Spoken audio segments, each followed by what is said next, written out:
Normally this is a standard lecture where you guys have done at least half the assignment the day before and come into class. And I just want to discuss with you guys some of the key points and kind of check to make sure you guys are doing your work and ask you questions. So I've decided I didn't know what format to put on this. So instead of putting it into a PowerPoint, I'm just going to use the reading that and just kind of highlight where it is in the book. So if you didn't find it first time through, then at least you'll have an idea. And right now, I think I'm only going to go through the Senate, and then I'll get the president and the judiciary tomorrow. So again, I'm not going to hit every question. I was just going to highlight some of the information off some of the questions. And I still have to determine what your assessment is going to look like around Thursday. So for question number one, how long is the term of Congress? The guidelines for starting date of the new Congress. And then you're supposed to kind of determine, this is a 2011 text. So some of the information, of course, in there is dated as far as the current term of Congress. So you just had to kind of figure that out. So standard rule of thumb is a term of Congress is 2 years. So when we talk about the House and the Senate, the House, a member of the House serves 2-year terms, just like there's a 2-year congressional term. A member of the Senate serves a 6-year term. So technically, they are part of 3 different terms of Congress. All right, and the starting date, of course, of these is the third day of January. If you did your math, you would have known or found out that we are currently in the 116th Congress. We're in the second session of the 116th Congress. That was off a former assignment anyway, but regardless. But as of January 3rd, actually, I don't think it's January 3rd this year. I think it might be a little later for the inauguration. It's going to be the 117th Congress, the first session of the 117th Congress. So,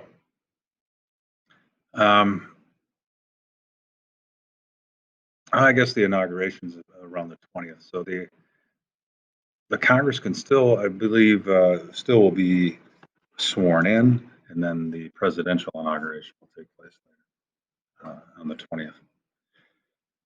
Regardless, a session of Congress then there are 2 sessions per term, generally a year apiece, but they're broken down into, you have a certain amount of recesses in one session and a certain amount of recesses in the other session, 1 or 2, and it's basically when they're going to conduct their business, right?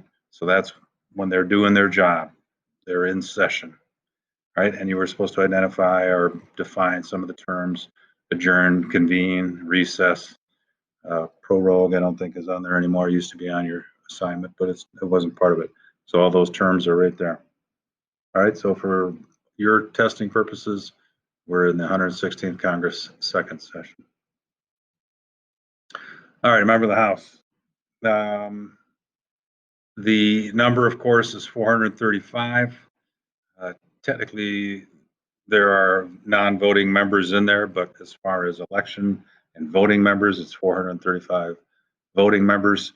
You were supposed to look up, states that only have 1 representative, of which I think there are 7, and then there are territory members of the House that are non-voters again, but are actually in the House and can participate to some extent.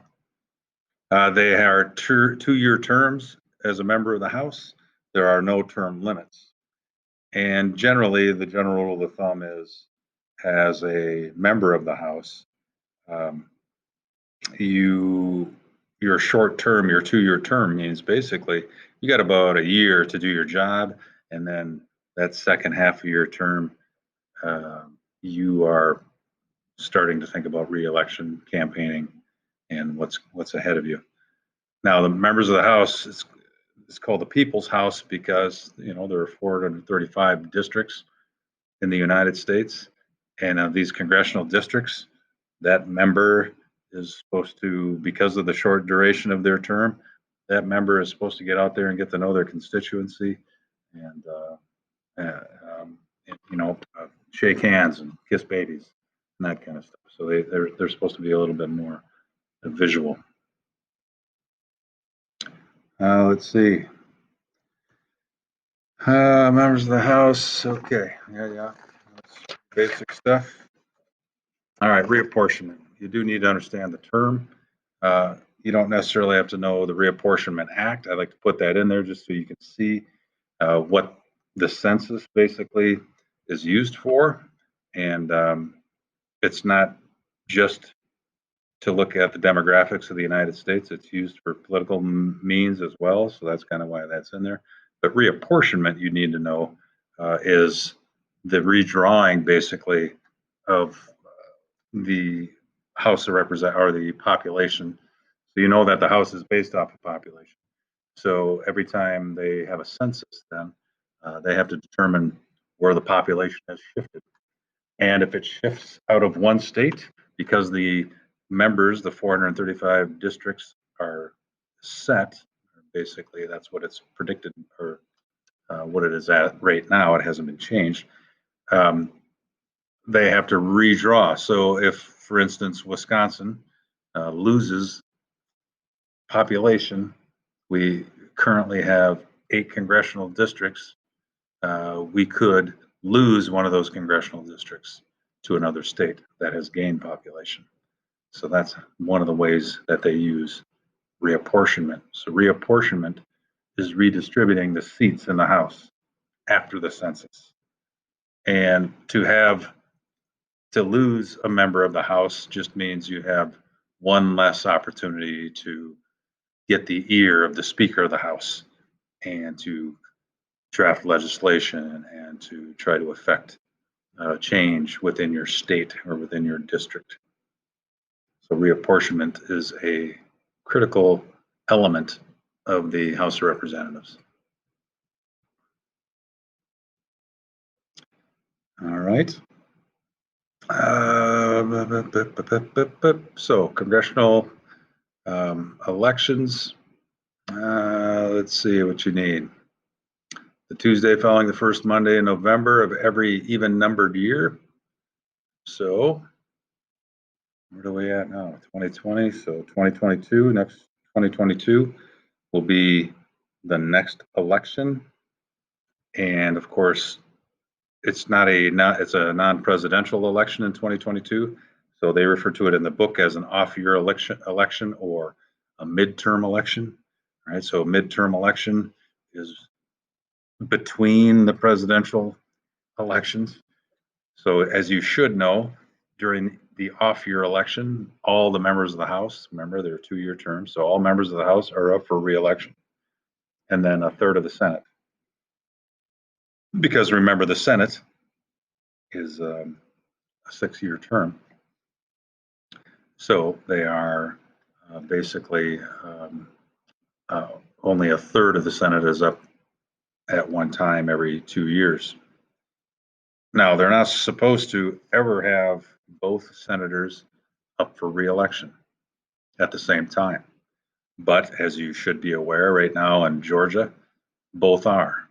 I forget if one of the senators was naturally coming up for re-election.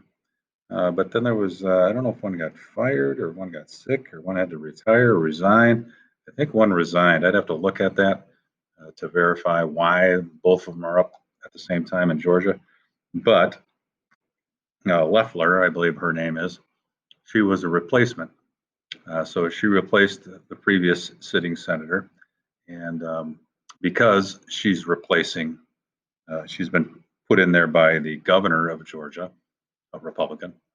They have to have a special election in that case because she has not been actually elected. So the next election that takes place, which happens to be now, both senators in Georgia are on the ballot. The other thing you need to know about off-year elections or midterm elections is the importance of the midterm election. I believe I talked about it in class, but again, I talk about these things in other classes as well. So I just have to verify the midterm election. Remember, normally the political party in power in the Congress normally loses seats in the midterm. Doesn't always happen, but that's on average. The political party in power loses seats during the midterm. And in the last midterm, the 2018 midterm election, the Republicans lost a lot of seats in the House of Representatives. And they lost seats in the Senate as well. They held the majority in the Senate, but they lost more seats in the House of Representatives. And actually flipped, if I'm not, the House flipped from 2016. So 2016, the presidential election, the Republicans controlled, Trump was the president, and they controlled both the House and the Senate. So they should have been able to pass President Trump's legislation without many problems. But it took a few years, actually, for Trump to kind of take control of that Republican Party and get rid of the moderate Republicans or the real Republicans, and in order to get some of his legislation passed. But in the 2018 midterm, the Republicans are going to get crushed in the House, and that flips. That flips to the Democrats. And like I said, they lose some of the majority of the House or of the Senate, but they still maintain their majority. Now, fast forward 2020, Republicans gained seats in the House in the 2020 election. The Democrats still control the majority of the House, but not as large of a majority. And right now, the Senate is up for grabs. Well, theoretically. In Georgia, if those two, and they're both Republican incumbents, basically, if the two Republicans retain or win their special election, then the Republicans will control the House or the Senate. And if the two Democrats were to win in Georgia, then the Democrats would bring it to a tie. And of course, when it's a tie or when it's 50-50, then the vice president is the tiebreaker. So that's what the Democrats are shooting for, and the Republicans are hoping to at least get one of those senators through. The last thing I'll say about the midterm election is it is basically a determining factor for the president if they're doing a good job or not. So based on the results of 2018, Trump would look at the results and say, whoa, we just got hammered in the midterm elections. I'm going to have to appeal more to the middle to win the 2020 election. He, of course, didn't appeal to the middle or move. Now, he still is going to win 74 million votes. So it's a pretty significant amount of votes. But some people think if he had changed his tune a little bit and tried to moderate or focus more on coronavirus or something of that sort, that he may have won the election. But he didn't, and has since. Well, he still claims there's going to be a recount, but as of today, he has not. He has lost the election. All right. So midterm elections, off-year elections, know the importance of that. Gerrymandering. Gerrymandering is controversial, but it's been around since the Constitution's been around. It gives states the power to redistrict. So the state legislatures, the winning party basically can redraw the lines of the districts within the state. And there's two forms that you're supposed to know of ways that they generally try to draw lines. So try to concentrate number 1 there on page 277. They try to concentrate the opposition's voter in one or a few districts, thus leaving the other districts safe. So they try to kind of divide and conquer. So if they know there's a large, say, Democratic base in a part of a district, they can cut that in half, attach it to a different district, and a stronger Republican district, so to speak, and what they're trying to do is create safe districts for their political party. So it's a manipulation of the lines, gerrymandering. Now the Supreme Court has looked at gerrymandering, and they've ruled in some states that it's unconstitutional. They've ruled in other states that that's not unconstitutional, the way they have drawn their lines. So it continues to be a viable argument in the courts as far as whether they should be allowing gerrymandering. After 2010, the Republicans really took to gerrymandering because they controlled a lot of the state legislatures after the 2010 midterms. And that's why when you look at the heart of the United States and it's incredibly red, well, that's one of the reasons. They took advantage of their power to gerrymander, and they have done that successfully since 2010. All right, so you do need to know gerrymandering.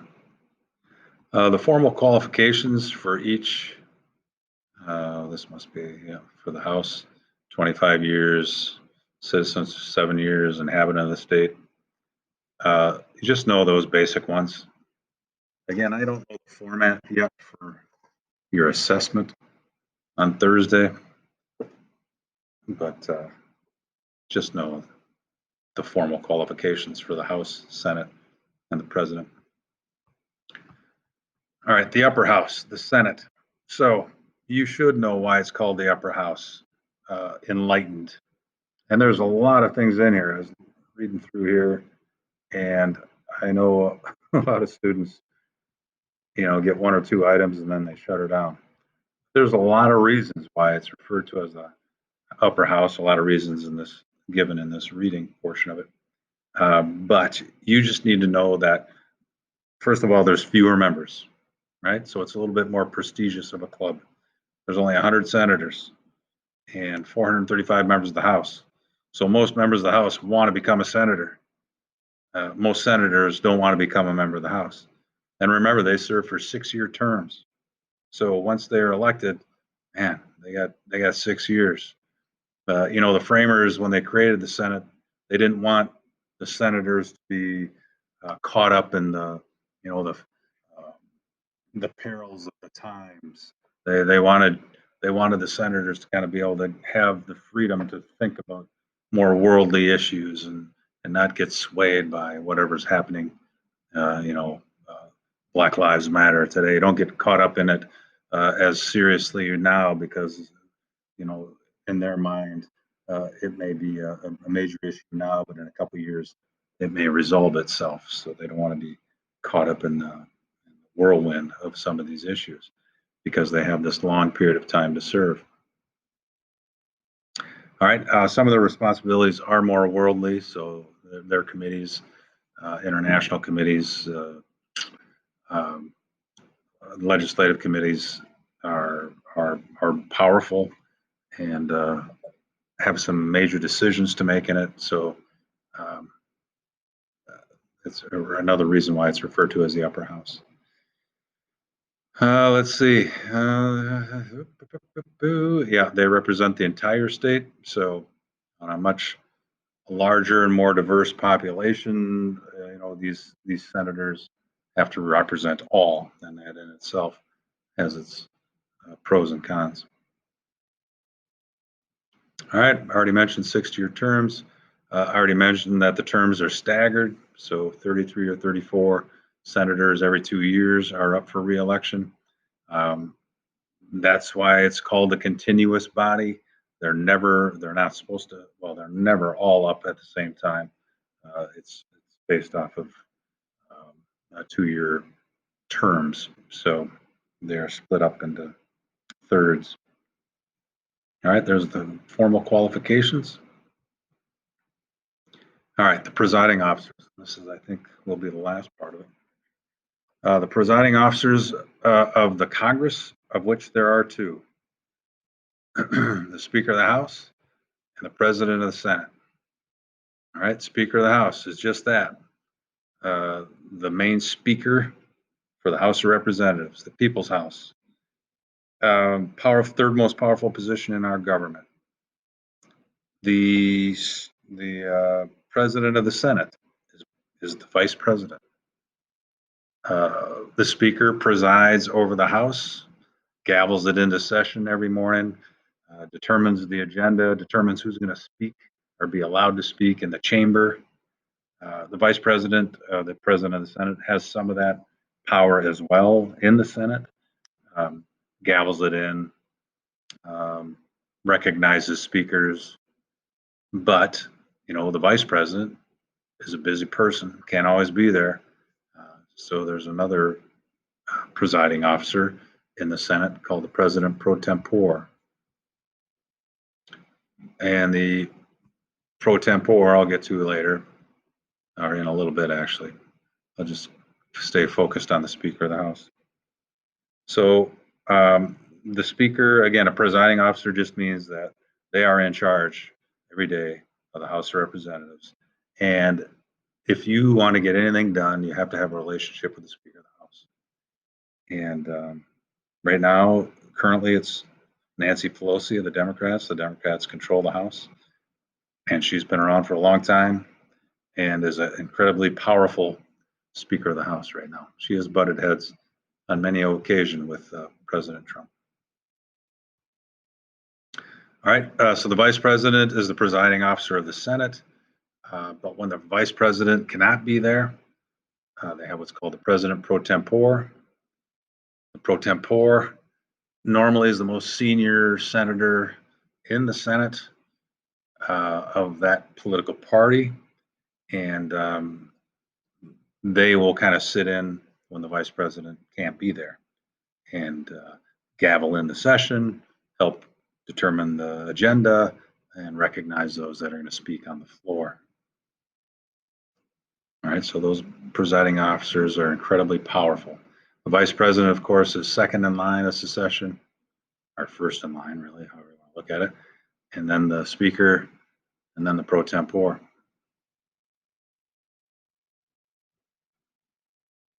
All right, and then we get to the formal qualifications of the President, and that's where I'm going to stop for today. So, I apologize for the format. I didn't know what else to do with it, so rather than look at a blank screen, I decided to go with the reading that I loaded. All right, I'll have more tomorrow and finish off the 3 branches tomorrow. Thank you.